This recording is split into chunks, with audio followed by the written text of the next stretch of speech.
오늘은 6월 29일 목요일입니다. 오늘 함께 나눌 말씀을 제가 봉독해 올리겠습니다. 욥기 41장 1절로 15절까지 말씀이 되겠습니다.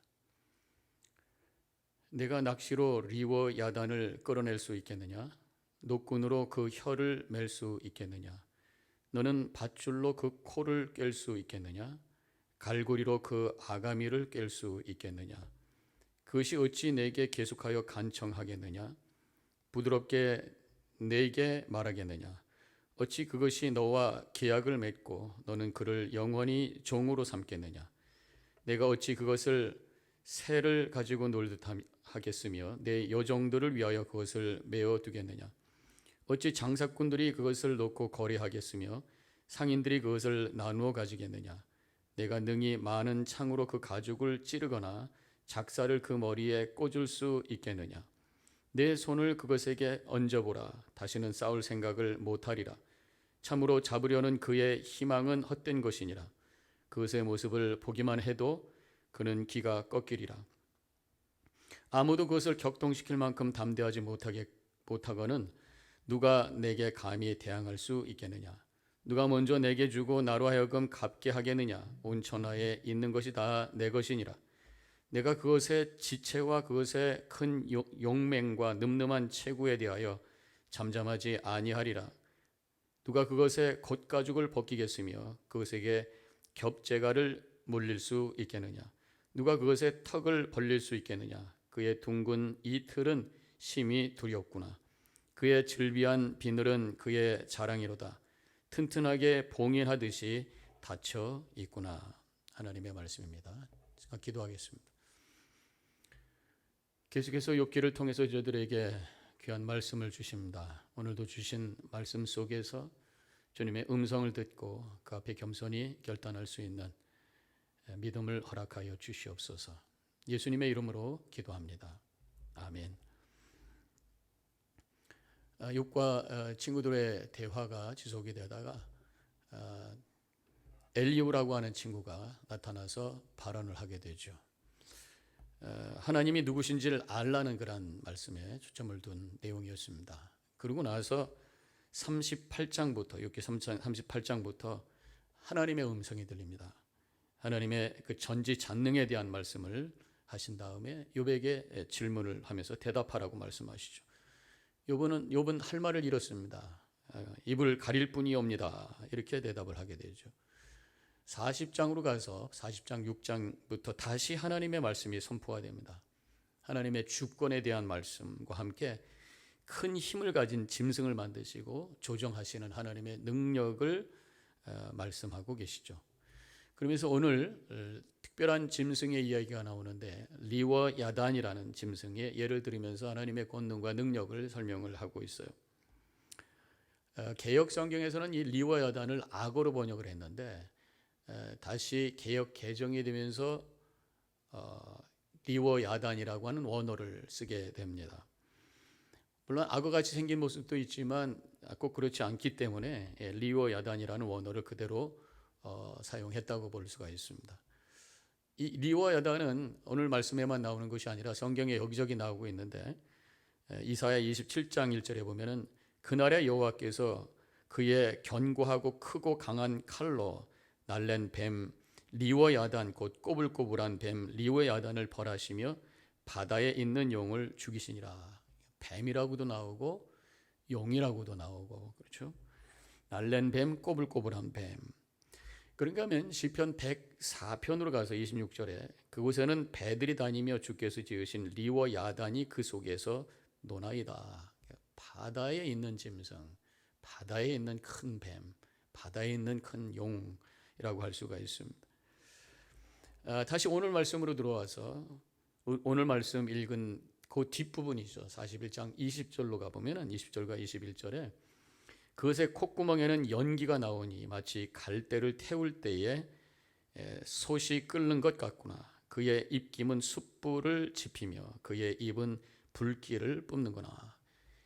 콧구멍에서 연기가 나고 입에서 불이 나고 이거 완전히 용의 어떤 형상을 여기서 보여주죠. 뱀 같기도 하고 용 같기도 하고 용의 얼굴을 갖고 이런 괴물의 모습으로 나오고 있는데 성경에서 보면은 이 뱀과 용이 상징하는 것이 있습니다. 그것이 바로 사탄입니다.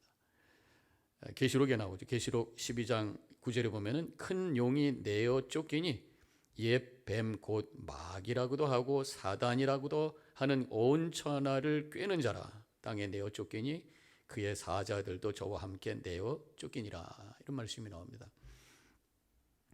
자, 그러면 이 리와 야단을 사단으로 우리가 해석을 해본다면 하나님께서는 이 악한 영들을 마음대로 조정할 수 있는 분이다라는 것을 알려주고 있습니다.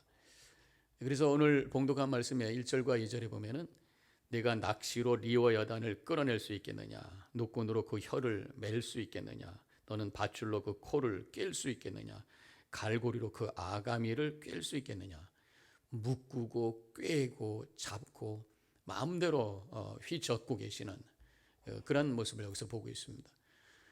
사탄, 마귀, 영적인 존재, 엄청난 또 능력을 발하는 존재지만 하나님 앞에서는 아무것도 아니라고 하는 말씀이에요.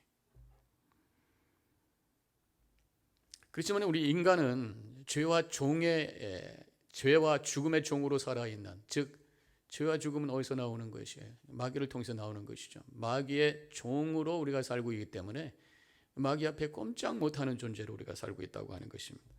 그러나 이 사탄 마귀를 마음대로 잡고 묶고 꿰시는 그 하나님이 우리의 편이 되시고 그 하나님과 함께 할 때에 우리는 넉넉히 악한 영들을 이겨내는 승리의 삶을 살게 되는 줄로 믿습니다.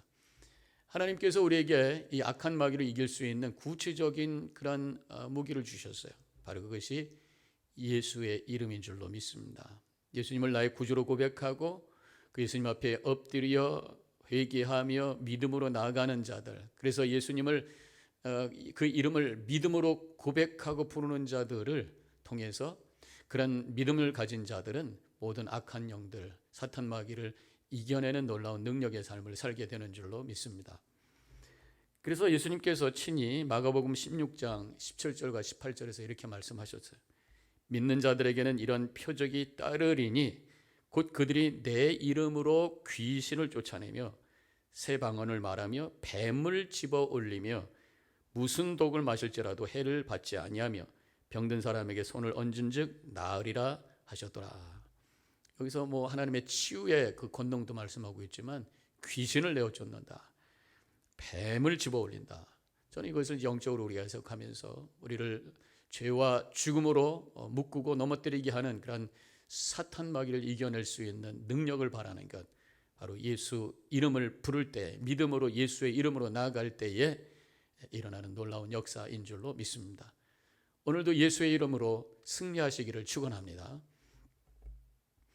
리와 야단을 그렇지만 문맥상으로 이렇게 보면은 짐승으로 이해할 수밖에 없어요. 왜냐하면 계속해서 하나님께서 이 피조물에 대한 말씀을 하고 바로 그 앞장에 보면은 이 하마 같은 존재에 대해서 말씀하셨거든요. 오늘 말씀에 보면은 이 용과 같은 모습이면서 또 개역 성경에서도 그렇게 번역했지만 이런 그 악어 같은 모습도 보이고 있습니다. 41장 23절과 24절에 보면은 그것의 살껍질은 서로 밀착되어 탄탄하며 움직이지 않는구나. 그것의 가슴은 돌처럼 튼튼하며 맷돌 아래짝같이 튼튼하구나. 딱딱한 껍질, 스킨이 굉장히 돌멩이 같다고 하는 것이 악어가 생각나잖아요. 26절로 가보면 칼과 창을로 찔러도 꼼짝 않는 모습을 보여주고 있습니다. 용과 뱀 같으지만 또 악어 같은 그런 스킨을 가진 어떤 큰 강한 괴물, 인간이 도저히 이겨낼 수 없는 큰 어떤 힘을 여기서 얘기한다고 할 수가 있겠습니다. 그렇지만 하나님께서는 이 괴물을 손으로 주물럭주물럭 매시고 꿰시고 하면서 마음대로 하실 수 있다고 말씀하고 있는 것입니다.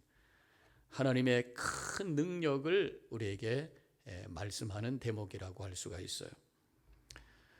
우리는 분명히 하나님의 그 권능과 능력을 믿습니다. 하나님의 그 크심을 고백하는 것이 바로 믿음인 줄로 믿습니다. 이 세상의 어떤 힘보다도 크신 분이 하나님이신 줄로 믿습니다.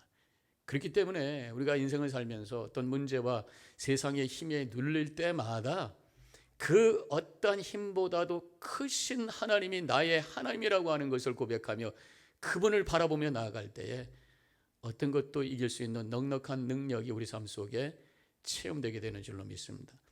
크신 하나님을 보게 되면 모든 문제와 도전하는 것들은 작은 존재로 변하기 시작하는 것입니다. 그래서 우리는 넉넉히 이길 수가 있는 것이에요. 다윗이 골리앗을 이길 때 골리앗은 아무도 범접할 수 없는 엄청난 크기의 사람이었습니다. 2m가 넘는 엄청난 크기의 그런 괴물과 같은 사람이었어요. 그러나 이 다윗은 그 골리앗보다 훨씬 더 크신 하나님을 믿었기에 그런 이 돌매를 가지고 이 골리앗을 이겨내는, 승리하는 놀라운 역사를 이뤘던 것을 우리는 잘 알고 있습니다. 크신 하나님을 바라보며 승리하시기를 축원합니다. 또 이 말씀, 하나님의 그 크심을 말씀하시면서 너는 이걸 할 수 있느냐, 이런 말씀은 우리 인간의 한계를 인정하라는 말씀이에요. 사람들 앞에 나의 연약함과 한계를 인정하면 자존심 상하고 부끄럽고 힘들어요. 그리고 그것이 약점이 되죠. 그러나 하나님 앞에 나의 연약함과 나의 한계를 인정할 때 오히려 그것이 은혜가 되는 줄로 믿습니다. 나의 연약함을 인정하고 주님 앞에 엎드려질 때 하나님의 강함이 내 안에 채워지게 되는 것입니다. 나의 지식의 한계, 나의 무지를 인정하며 주님 앞에 엎드려질 때 하나님의 말씀이 진리로 깨닫게 되는 것이, 나의 생명의 한계, 나는 죽을 수밖에 없는 존재라고 하는 것, 나의 생명의 한계를 인정하는 그 순간 우리는 십자가를 붙들고 영생을 향해 나가게 되는 줄로 믿습니다. 나의 한계를 인정하는 것이 바로 하나님을 만나는 자리인 줄로 믿습니다. 그렇지만 반대로 자신의 한계를 인정하지 못하고 여전히 착각 속에서 자기 중심적으로 살고 있다면 바로 그것이 교만인 것이, 내가 다 할 수 있다고 생각하고 내가 제일 옳다고 생각하고 천년 만년 살 줄로 착각해요. 그러면서 사람들을 무시하고 정죄하고 하나님은 결국 불신하게 되고 결국 영원한 죽음 속에 던져질 수밖에 없다고 하는 것을 우리는 다시 한번 기억해야 될 줄로 믿습니다.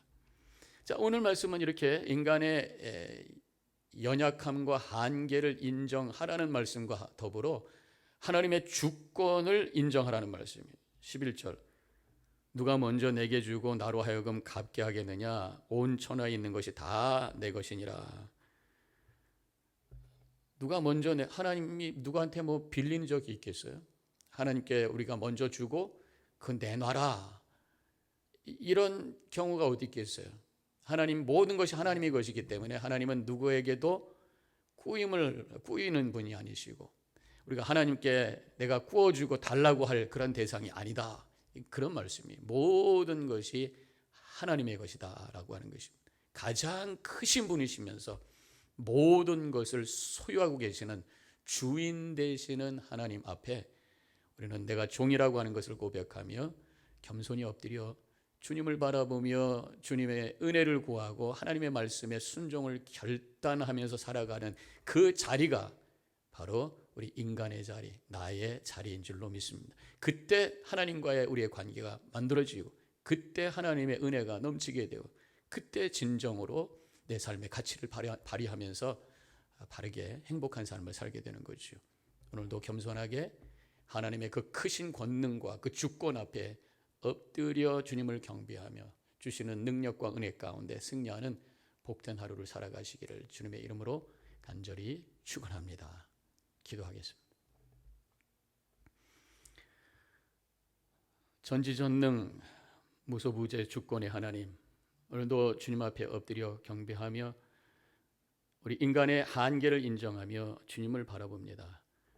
주님의 말씀이 들려지고 그 능력이 경험되고 영원한 생명의 확신을 가지고, 구원의 확신을 가지고 영혼을 향해 나갈 수 있는 저희들 되게 하여 주시옵소서.